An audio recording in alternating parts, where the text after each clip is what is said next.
আসসালামু আলাইকুম ওড়িশার লাইভ ক্লাসে সকলকে স্বাগত। আজ আমরা ফিনান্সিয়াল ম্যানেজমেন্টের ক্যাপিটাল মার্কেট ফিন্যান্সিং এর ষষ্ঠ ক্লাস করব। এর আগে 5টা ক্লাস করছিলাম, 5টা ক্লাসে এই চ্যাপ্টারের সব ধরনের বেসিক আলোচনা করে ফেলছি। আজকে আমরা ষষ্ঠ ক্লাস করব। ষষ্ঠ ক্লাসে একটা ব্যতিক্রম অঙ্ক করবো। এরকম প্রশ্ন আসার সম্ভাবনা একেবারেই নাই, তারপর যেহেতু সিলেবাসে আছে এই জন্য এটা করাই দিই। আপনারা চাইলে এরপরে একটা সলভ ক্লাস করতে পারেন যদি আপনাদের কোনো প্রবলেম থাকে। হ্যাঁ, প্রবলেম 5। আরেকটা বিষয় কি, মাঝে মাঝে 5-7 মিনিট 10 মিনিট দেরি হয়, একটু ওয়েট করবেন। হ্যাঁ, কারণ আগেও তো ক্লাস করাই, সবসময় তো ক্লাস 30 মিনিট নেওয়া যায় না, 45 মিনিট হয় না, অনেক সময় বেশি হইতে পারে, কম হতে পারে। ধৈর্য সহকারে ওয়েট করবেন, 10টার পরে ইনশাল্লাহ ক্লাস হবে। আর আপনাদের তো অনেক সুবিধা যারা অনলাইনে পড়েন। আজকে অফলাইনে পড়লে বৃষ্টি না আছে, পড়ার সুযোগ হইতো না। এখন বৃষ্টির দিনে আমাদের এখানে বৃষ্টি হচ্ছে, আপনাদের এখানে হচ্ছে কিনা জানি না। ছাত্রদের সুবিধা বৃষ্টির দিনে অনলাইনে পড়ার, কারণ হলো বাইরে বেরোতে পারে না, লেখাপড়ায় মনোযোগ দেওয়া যায়। আর স্যারেরও সুবিধা, বৃষ্টির দিনে একটু ঘুমাইতাম, এখন অনলাইনে ক্লাস করে দিয়েছে। আচ্ছা, এখন বলতেছে the Diganta company has just gone public under A farm commitment agreement.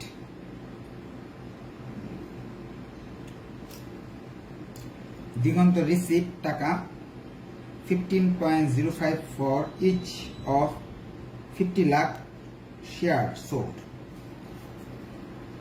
বলতেছে দিগন্ত কোম্পানি তাদের শেয়ার বিক্রি করবে। হ্যাঁ, একটা ইয়ে করছে যে সাধারণ মানুষের কাছ থেকে আপনার শেয়ারের টাকা সংগ্রহ করবে এবং সে প্রতিটা শেয়ারের কাছ থেকে শেয়ার বাবদ 15 টাকা 5 পয়সা পাবে। এটা প্রশ্নে বলা আছে সে শেয়ার বিক্রি করবে, নাম্বার অফ শেয়ার 50 লক্ষ শেয়ার বিক্রি করবে।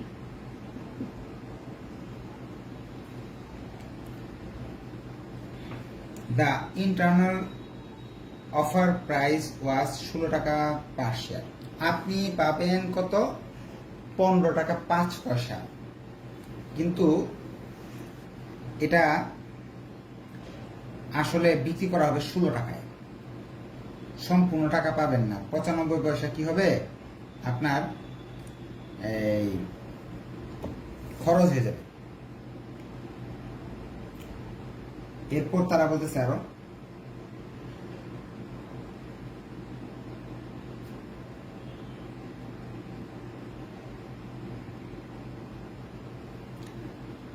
stock rose টাকা 19.5 পার share in the first few minute. আচ্ছা, শেয়ার বাজারের জিনিসটা একটু জানতে হবে।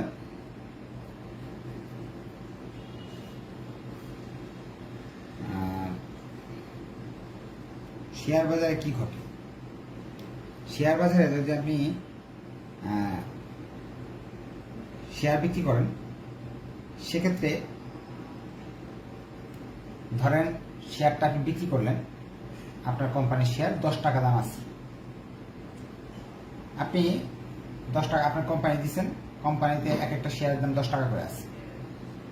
এখন আপনি বলবেন কি যে না, আমি তো এতদিন পরিশ্রম করছি, শেয়ারের দাম বাড়ছে, কারণ কোম্পানি তো লাভ হয়েছে, সুনাম হয়েছে, একটার দাম 10 টাকা না, আমি 15 টাকা 5 পয়সা করে বিক্রি করবো একটা, আমাকে 15 টাকা 5 পয়সা দিতে হবে।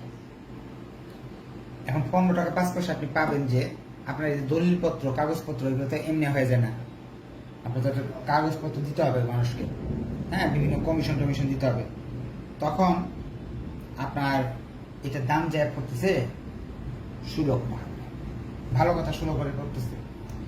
এখন যখন নতুন একটা শেয়ার বাজারে ঢুকে, আপনারা শুনবেন আইপিওতে শেয়ার ঢুকছে, তখন দেখা যায় কি শেয়ার বাজারে 16 টাকা দিয়ে কিনছে যারা, এরা কি 16 করে বিক্রি করবে? ওরা একটু বেশি দামে বিক্রি করবে। দেখা যাবে তারা 18 টাকা 19 টাকা 20 টাকা বিভিন্ন দামে বিক্রি করবে। হ্যাঁ, তারা বলতেছে প্রথম কিছু মিনিটেই এই 16 টাকা দামের শেয়ারগুলো বিভিন্ন মানুষরা 19 টাকা 50 পয়সা করে বিক্রি করছে। তারপর বলছে Diganta paid 80,000 in direct legal and other cost, 8 lakh direct legal cost and indirect 2.5 lakh টাকা কস্ট। তাদের কাগজপত্র বানাইতে আরো দলিলপত্র বানাতে ইনডিরেক্ট কস্ট গেছে হলো, ডিরেক্ট কস্ট গেছে হলো 8 লাখ, ডিরেক্ট কস্ট সব সংখ্যা লিখতেছি 8 লক্ষ টাকা, ইনডিরেক্ট কস্ট গেছে হলো 2.5 লক্ষ টাকা। এই প্রশ্নগুলো বলছি। এখন আমি জিনিসটা আরেকটু ক্লিয়ার করার জন্য প্রশ্নটা বেশ জটিল, যদি বাস্তবটা না বুঝেন, ধরেন শেয়ারের দাম যেটা আছে, আপনি দাম চাইছেন 15 টাকা 5 পয়সা, আপনার 15 টাকা 5 পয়সা নগদ হাতে আসবে, এটা ক্যাশ পাবেন, এর চেয়ে কম পাবেন না। এখন আসলে 15 টাকা 5 পয়সা আপনার ক্যাশ পেতে হলে এটার দাম অবশ্যই বাড়াতে হবে, কারণ এখানে এটা বিভিন্ন দালালের হাতে ঘুরে যাবে। আমি এক দালালের কাছে, দালালের মাধ্যমে, ব্রোকার হাউসের মাধ্যমে বিক্রি করতেছেন, অবশ্যই কমিশন থাকবে। তাহলে কমিশন নিয়ে এটার দাম কত 16 হইল। এরপর বাজারে যখন ঢুকছে তখন এটা আরো বেশি দামে মানুষ বিক্রি করতেছে, 19 টাকা 50 পয়সা, আরো বেশি দামে বিক্রি করতেছে। আপনি চাইলে 19 টাকা 50 পয়সা বিক্রি করতে পারতেন, কিন্তু আপনার তো এইভাবে দালালের মাধ্যমে বিক্রি করতে হবে, একটা একটা করে বিক্রি করা সম্ভব না। এখন এই যে এই প্রসিডিউরটা যে করলেন, এইগুলোর জন্য বিশেষ দলিলপত্র প্রস্তুত করতে হবে, উকিলের ফি আছে, রেজিস্ট্রেশনের ফি আছে, যেই শেয়ার বাজারে রেজিস্ট্রেশন করছেন এই সেই, এইগুলোতে ডিরেক্ট খরচ হয়েছে আপনার 8 লক্ষ, ইনডিরেক্ট খরচ হয়েছে 2.5 লক্ষ। এই টাকাগুলো কিন্তু আপনি পান নাই, অবশ্যই দিতে হয়েছে। এই টাকাটা আপনি পাইছেন, এখান থেকে এই টাকাগুলো দিয়ে দিতে হয়েছে। এখন প্রথম প্রশ্ন বলতেছে net amount of fund raise, আপনি কয় টাকা পাইলেন নেট? নেট অ্যামাউন্ট বা fund raise, net fund raise পাওয়ার কথা হলো পিও গুণ number of share minus cost. পাওয়ার কথা 15 টাকা 5 পয়সা করে 50 লক্ষ শেয়ার বিক্রি করলে যা আসে সেটাই পাওয়ার কথা, কিন্তু আপনার খরচ দিতে হয়েছে দুইটা, একটা হলো 8 লাখ টাকা দিতে হয়েছে লিগ্যাল কস্ট, ইনডিরেক্ট কস্ট দিতে হয়েছে 2.5 লাখ। এইগুলো তো আপনার নগদ এখান থেকে বাদ চলে গেল। তাহলে সেই হিসাব করলে ক্যালকুলেটার চাপ দিলে আমাদের আসতেছে 75 লক্ষ 7 কোটি মনে হয়, 7 কোটি 52 লক্ষ থেকে 10 লক্ষ 50 হাজার বাদ দিলাম। আপনি নগদ টাকা পাইলেন, পকেটে আসলো আপনার 7 কোটি 42 লাখ টাকা।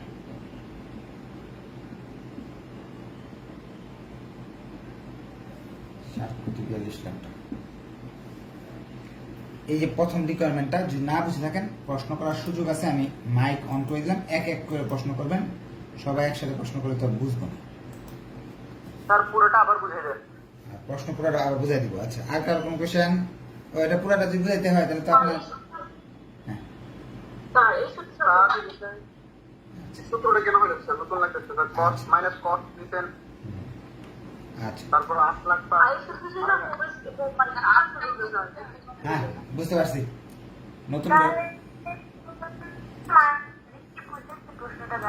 আচ্ছা, ভেরি গুড, অনেক অনেক প্রশ্ন আসলো, নতুন করে বুঝাইতেছি। প্রশ্নে বলতেছে বাস্তবে বুঝেন কত টাকা পাবেন আপনি। এখন আপনি, আপনার শেয়ার আছে কোম্পানি, আপনার দোকানের একটা শেয়ারের দাম হলো 10 টাকা। এখন আমার কাছে বিক্রি করছেন 5টা, তাহলে কত পাবেন আপনি? 50 টাকা পাবেন, অবশ্যই 50 টাকা পাবেন। এখন কি এটা মুখে মুখে বিক্রি করা যায়? একটা দলিল বানাই দিয়েছে, ওইটা 10 টাকা লাগছে, তাহলে পাবেন কত আপনি? 40 টাকা। প্রশ্নে বলছে net amount of fund rise, কত আপনি যে নেট কত টাকা পাবেন?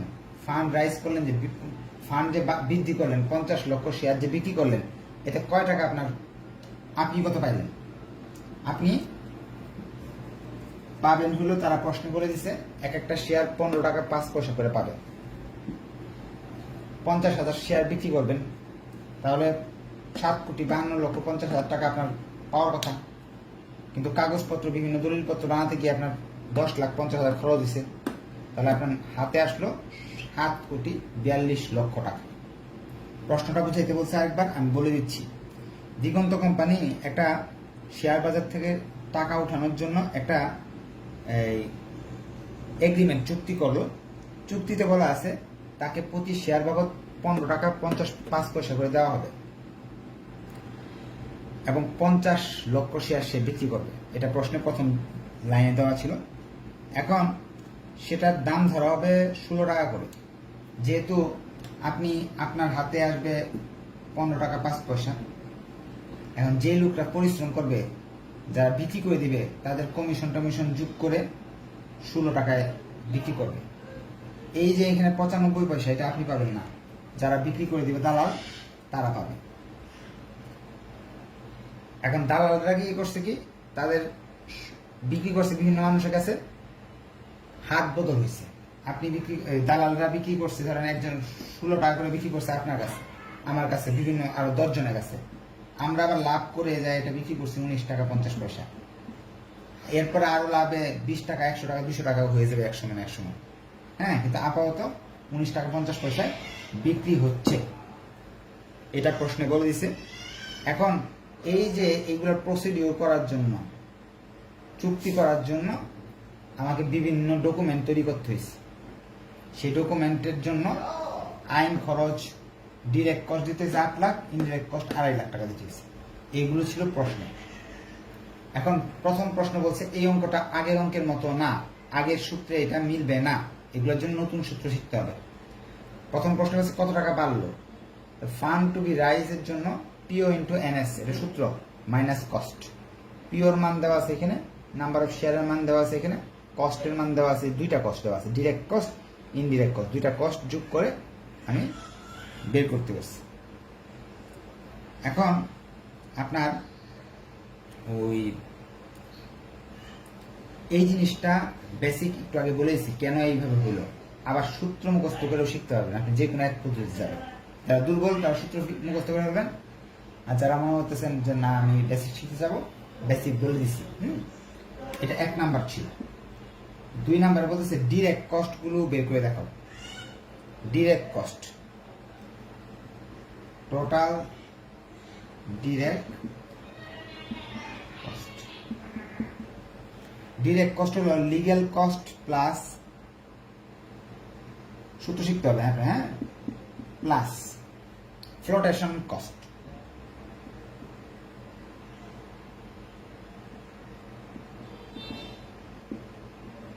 লিগ্যাল কস্ট দেওয়া আছে 8 লক্ষ টাকা প্রশ্ন, এই যে দেওয়া আছে 8 লক্ষ টাকা।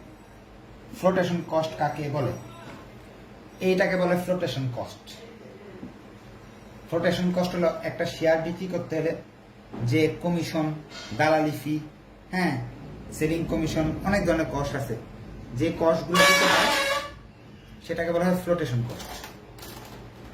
কারণ শেয়ারটা এভাবে বিক্রি হয়ে যায় না, মুখে মুখে বিক্রি হয়ে যায় না, এটাকে বিভিন্ন প্রসিডিউরের মাধ্যমে আসতে হয়। এই যে 15 টাকা 50 পয়সার জিনিস 16 টাকায় বিক্রি করতেছে, এখানে কিন্তু একটা কমিশন নিয়ে নিতেছে ব্রোকার হাউসরা। এই খরচটা কিন্তু আপনি 16 টাকা করে বিক্রি করলে আপনার কিন্তু 95 পয়সা আপনার বেশি লাভ হইতো, এটা আপনি লাভ করতে পারতেছেন না। কারণ কি, ওইটা আরেকজনকে দিয়ে দিতে হইতেছে, আপনি পারছেন না। এটাও কিন্তু আপনার একটা আয়ের কথা ছিল, কিন্তু এটা আপনার খরচ। আপনি যদি 16 করে বিক্রি করতেন তাহলে কিন্তু বাকি টাকাটা পাইতেন। এটা আপনার কি এক ধরনের কস্ট।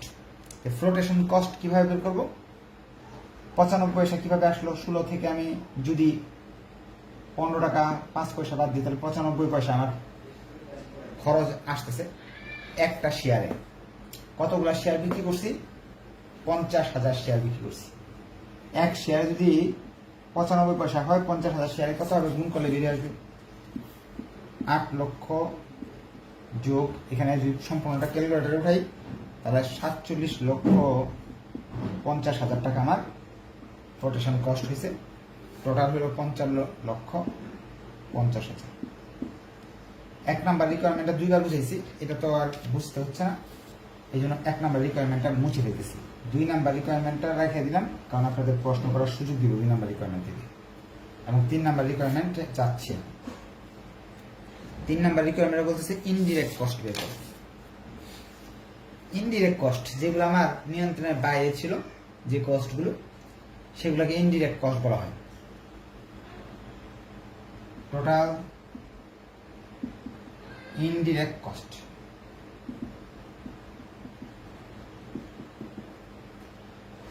ইনডিরেক্ট কস্ট হলো এই যে এখানে একটা দেওয়া আছে অলরেডি, ইনডিরেক্ট কস্ট প্লাস 16 টাকা তো বিক্রি করতে রাজি হয়েছিলাম, কিন্তু পাবলিকে তো এই 16 টাকার মাল বিক্রি করতেছে 19 টাকা 50 পয়সা। আমিও তো 19 টাকা 50 পয়সা বিক্রি করতে পারতাম, কারণ আমার জিনিসটা আমার এই জিনিস, এটা 19 টাকা 50 করে বিক্রি হচ্ছে। এই যে টাকাটা ছিল এই মাঝখানে, পাবলিকটা যে বিক্রি করতেছে বেশি দামে, এটাকে বলা হয় আরেক ধরনের ইনডিরেক্ট কস্ট, প্রাইস রোজ। ইনডিরেক্ট কস্ট প্রশ্নে একটা দেওয়া আছে 2.5 লাখ টাকা। প্রাইস রোজ মানে 16 থেকে 19 পর্যন্ত যে ডিস্টেন্সটা, একটা শেয়ারে এই টাকাটা আমার খরচ হলো। তাহলে 5 লক্ষ শেয়ারে 50 লক্ষ শেয়ারে কত টাকা খরচ হলো দেখি। আসসালামু আলাইকুম। হ্যাঁ, এখন তো ক্লাসে আছি, আমি ক্লাস শেষ করে আমি কল ব্যাক করবো আপনাকে 10-15 মিনিট পর। হ্যাঁ,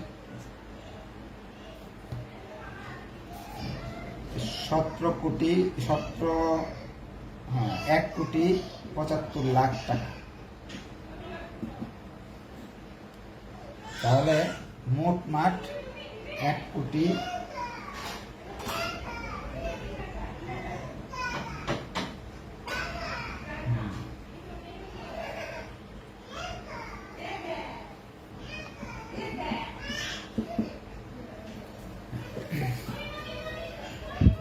এখন কোশ্চেন করার সুযোগ আছে, কোশ্চেন করতে পারবেন। হ্যাঁ,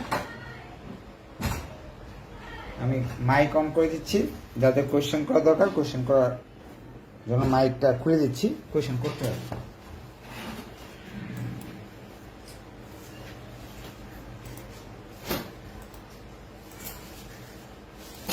যারা দুর্বল স্টুডেন্ট বাদ দিতে পারবে।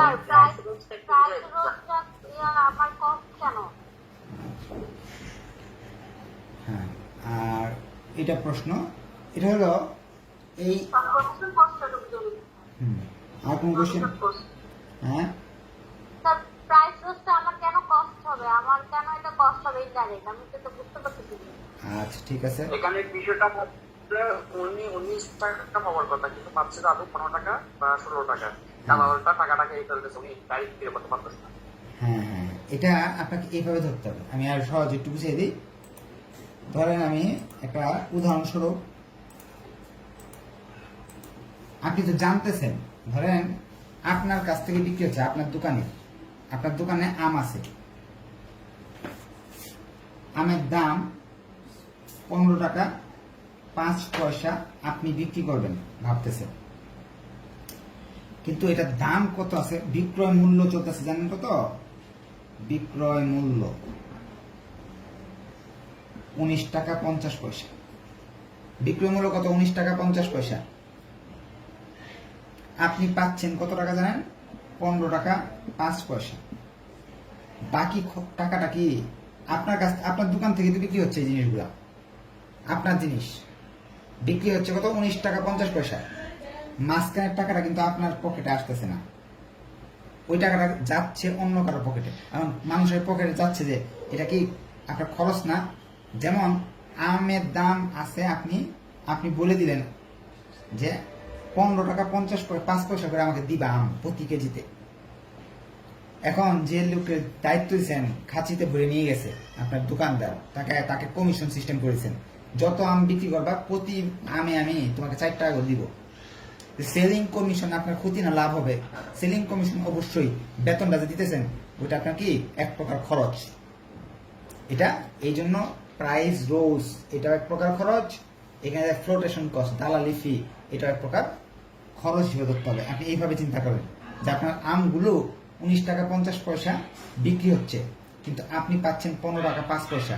মাঝখানের টাকাটা আপনার খরচ, কারণ কি এই পণ্যগুলো আপনার। আশা রাখি আমি উদাহরণটা দিয়ে বোঝানোর চেষ্টা করছি, ঠিক আছে? আচ্ছা, এখন পরবর্তী প্রশ্ন। আচ্ছা, তারপর যদি কারোর কোশ্চেন থাকে, কারণ এরপরের প্রশ্নগুলো আর প্রশ্ন না, এরপর এখন প্রশ্ন থাকবে নাকি? এইটাই এখানেই যার প্রশ্ন আছে, আর প্রশ্ন থাকলে বলেন। স্যার 16 টাকা যদি আমাদের ডিরেক্ট কস্ট হয় তাহলে তো স্যার 19 টাকাও আমাদের স্যার ডিরেক্ট কস্ট হওয়ার কথা, তাহলে ওইটা কেন ইনডিরেক্ট কস্ট হচ্ছে? আচ্ছা, তাহলে তো স্যার দুইটাই ইনডিরেক্ট, দুইটাই ডিরেক্ট হওয়ার কথা। না, গুড কোশ্চেন। আমি এটা ফিক্সড করে দিছি দালালকে যে 16 টাকা করে বেচবা। এখন এটা আমার জানা আছে যে এটা কি আমার বিভিন্ন কমিশন টমিশন দিয়ে 16 করে হচ্ছে। এখন এখানে দেখা গেছে পাবলিকের কাছে যখন বিক্রি হয়েছে শেয়ারটা, তখন বর্তমানে আরো হাত বদল হইতে হইতে 19.50 করে হচ্ছে। এটা কিন্তু নিয়ন্ত্রণের বাইরে, এটা আমি জানতামই না এতটুকু যে উপরে যাবে জিনিসটা। আমি জানি কত করে যাবে, 16 করে যাবে, কিন্তু এর চেয়ে বেশি দামে বিক্রি হয়ে গেছে। এটা কিন্তু নিয়ন্ত্রণের বাইরে ছিল, এটাকে এই জন্য ইনডিরেক্ট। এটা 20 টাকা হইতে পারতো, 25 টাকা হইতে পারতো, কিন্তু 16টা আমি নির্ধারণ করে দিচ্ছি। এখানে লেখা আছে যে আমার ইনিশিয়াল অফারিং প্রাইস 16, ঠিক আছে? ইনিশিয়াল অফারিং প্রাইস 16, এটা নির্ধারণ করা, এই জন্য এটা ডিরেক্ট। আর এটা হলো নির্ধারণের বাইরে চলে গেছে, এটা ইনডিরেক্ট। আর কারো কোন কোয়েশ্চেন? আর বেশি চিন্তা করার দরকার নাই। এই টাইপের প্রশ্ন পরীক্ষায় পর্যন্ত আসে নাই, মনে হয় না আসবে। তারপর আমি ইম্পর্টেন্ট যেহেতু করাই দিচ্ছি আর কি, যদি প্রশ্ন কঠিন করে এই টাইপের আসতে পারে। এখন ডি নাম্বারে যেটা চাইছি এটা সবাই বুঝবেন, বলছে টোটাল কস্ট বের করো। ইনডিরেক্ট ডিরেক্ট কস্ট যোগ ইনডিরেক্ট কস্ট, নাকি এই যে ডিরেক্ট কস্ট আর ইনডিরেক্ট কস্ট, দুইটা কস্ট যোগ করলে টোটাল কস্ট। এটা মুছে ফেলি। হ্যাঁ, ডিরেক্ট কস্ট যেটা আছে, ইনডিরেক্ট কস্ট যোগ করলাম, চলে আসলো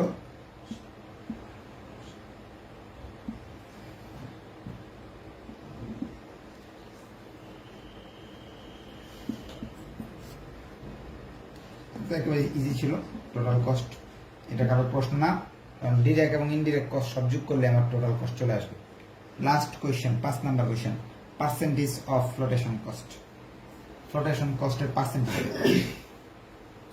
যারা আমার কাছে সেকেন্ড ইয়ার থার্ড ইয়ার ছোট ক্লাস থেকে পড়েন নাকি, তারা জানেন আমি সূত্র এগুলা পার্সেন্টেজের সূত্র মুখস্থ করাই না। বলছে পার্সেন্টেজ অফ ফ্লোটেশন কস্ট, যার কথা বলা হচ্ছে তাকে উপরে লিখতে হবে। ফ্লোটেশন কস্ট উপরে লিখতে হবে, গুণ 100। যারা সিবিপি এর অধ্যায় থার্ড ইয়ারে ম্যানেজমেন্ট অ্যাকাউন্টিং করছেন তারা জানেন, বা রেশিও অ্যানালাইসিস করছেন তারা জানেন। হ্যাঁ, দুই গ্রুপের লোকরাই জানেন, কারণ হলো রেশিও অ্যানালাইসিস ম্যানেজমেন্ট ডিপার্টমেন্টের ফাইনাল ইয়ারে আছে, আর ম্যানেজমেন্ট অ্যাকাউন্টিং এর সিবিপি চ্যাপ্টারটা কস্ট ভিলেন প্রফিটটা কোথায় আছে? ম্যানেজমেন্ট অ্যাকাউন্টিং থার্ড ইয়ারে আছে। যে যার সূত্র করা বলা হবে তাকে উপরে লিখতে হবে। এখন এটা কি ফ্লোটেশন কস্ট, কস্ট টোটাল কস্টটাকে নিচে লিখতে হবে। ও দাঁড়ান, কি লিখছে? পার্সেন্টেজ অফ ফ্লোটেশন কস্ট, যার কথা বলা হয়েছে ফ্লোটেশন কস্ট উপরে লিখতে হবে। আর টাকা আপনি কত পাচ্ছেন, ফান্ড টু বি রাইজ নিচে লিখতে হবে। Net fund to be rise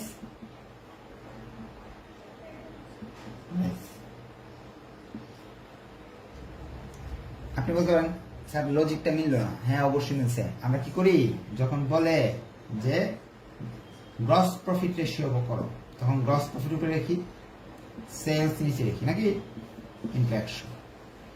অথবা যখন বলে আমাকে যে ভেরিয়েবল কস্ট রেশিও বের করো, ভেরিয়েবল কস্ট উপরে লিখি, সেলস নিচে রাখি। সেম রেশিও গুলো, সেম রেশিও উপরে রাখি, সেলস নিচে রাখি।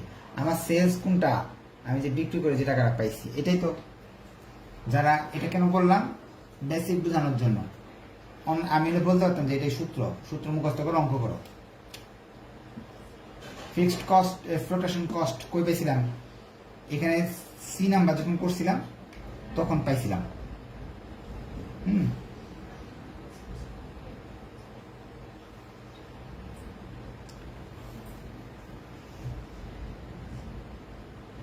ফ্লোটেশন কস্ট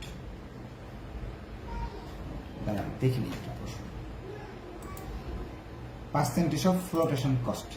আচ্ছা, এখানে ফ্লোটেশন কস্ট বলতে বোঝাচ্ছে যতগুলো কস্ট আছে, টোটাল যা আছে সবটাকেই ফ্লোটেশন কস্ট বলা হয়। এখান থেকে টোটাল যে কস্টটা আছে আর এখানে যা আছে টোটাল কস্ট হবে এটা। আর টোটাল কস্টের মান তো আমরা পেয়েছিলাম মনে হয়, এটা আমি বুঝিয়ে দিচ্ছি আবার সমস্যা। ফান্ড টু বি রাইজ প্রশ্নে দেওয়া আছে, এক নাম্বার রিকোয়ারমেন্টে পাইছিলাম, এটা তো পাইছি 4 নাম্বার রিকোয়ারমেন্টে। 1 নাম্বার রিকোয়ারমেন্টে আমি পাইছিলাম 7,42,00,000।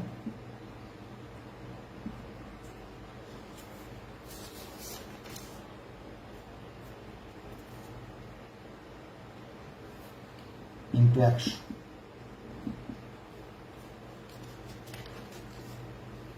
(31.40%). আচ্ছা, আবার বুঝিয়ে দিতেছি। বলতেছে পার্সেন্টেজ অফ ফ্লোটেশন কস্ট।